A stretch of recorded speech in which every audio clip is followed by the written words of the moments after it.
تعالیٰ نے جناب آدم کو پیدا کر کے نور مصطفیٰ جناب حضرت آدم کی پیشانی میں رکھا.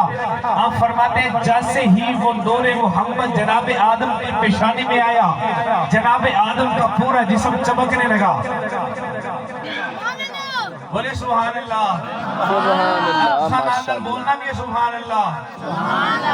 آپ کہتے ہیں کہ جناب حضرت محمد مصطفیٰ کا نور جناب آدم کی پیشانی میں آتا ہے, جناب آدم کا پورا جسم چمکنے لگتا ہے.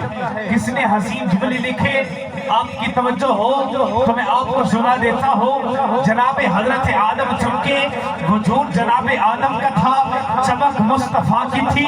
حضرت شیش چمکے, وجود حضرت شیش کا تھا, چمک مصطفیٰ کی تھی.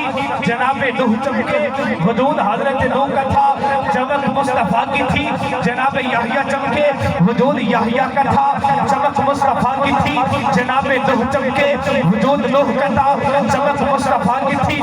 جناب ابراہیم چمکے, وجود ابراہیم کا تھا, چمک مصطفیٰ کی تھی. جناب اسماعیل چمکے, وجود اسماعیل کا تھا, چمک مصطفیٰ کی تھی. جناب سلیمان چمکے, وجود سلیمان کا تھا, چمک مصطفیٰ کی تھی. جناب الیاس چمکے, وجود الیاس کا تھا, چمک مصطفیٰ کی تھی. جناب یوسف چمکے, وجود یوسف کا تھا, چمک مصطفیٰ کی تھی. سارے نبی چمکے, وجود ان کے تھے, چمک مصطفیٰ کی تھی. میرا صدیق اکبر چمکا, صدیق سے پیار کرنے والا ہاتھ کو اٹھا کے بولے سبحان اللہ.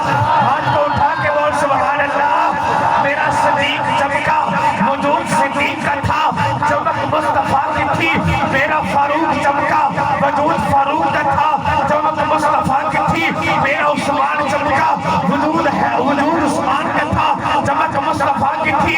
میرا علی چمکا, وجود علی کا تھا, چمک مصطفیٰ کی تھی. میرا بلال چمکا, وجود بلال کا تھا, چمک مصطفیٰ کی تھی. میرا جابر چمکا, وجود جابر کا تھا,